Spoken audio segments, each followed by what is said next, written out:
Барлықтарыңызға сәлем достар. Менің қасымдағы біздің студентіміз Сұлтан деген. Басқа студенттердің ерекшелігі ол Түркияға келгеннен кейін пәтер немесе жатақханаға орналасқан жоқ. Өйткені Түркияға кетпестен бұрын, бір-екі ай бұрын осы Сакариядағы бір доспен танысты, Хасан деген. Сол досымен танысып, Түркияға келгеннен кейін сол Хасан деген досына үйінде отбасымен бірге тұрып жатыр. Осындай бір хикая болды. Осы интервьюді ары қарай көрсеңіз болады. Барлықтарыңызға сәлем, менің атым Сұлтан.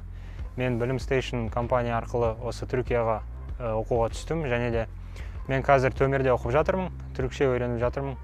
Өзім туралы айта кетсек, Қарағанды қаласынамын. Өзім әскери мектепте оқыдым, Қарағанды Жас ұлан мектебі, білетін шығарсыз. Осы интернеттен бір түрікпен таныстым. Ол түрік менімен күнде сөйлесіп, сөйлестік онымен. Тамыздың соңында маған бір ұсыныс жасады. Менің үйімде бір бос бөлме бар, егер қаласан менімен тұра аласың деп. Ата-анам қарсы емес, мен олармен сөйлестім деді. Сосын мен де ата-анама сондай хабар бердім, олар да маған рұқсат берді.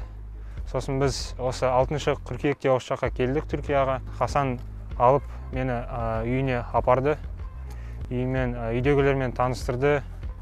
Солай олармен таныстым. Қазір олармен тұрғанына 6 ай болды. Benim adım Hasan. Sultan'la internette tanıştık. Ailemle tanıştırdım.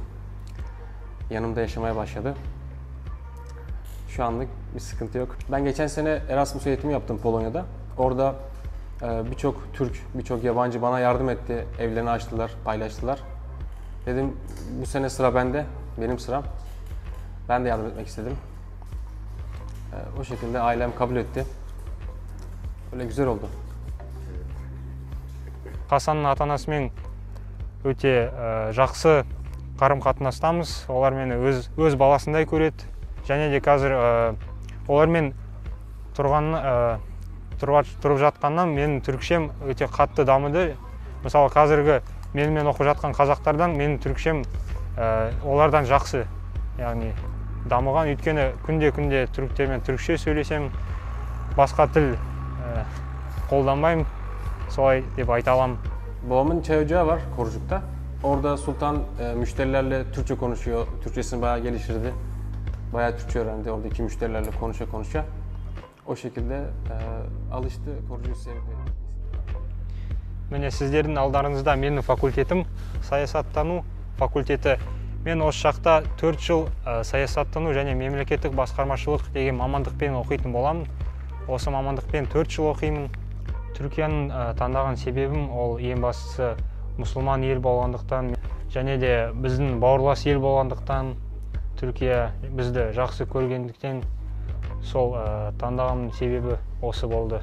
Бірінші мен шетелде оқиын дегенде Чехияны таңдаған, бірақ менің ата-анам қарсы шықты. Өйткені ол біріншіден Еуропада, екіншіден шығындар да көп кететін болушы еді.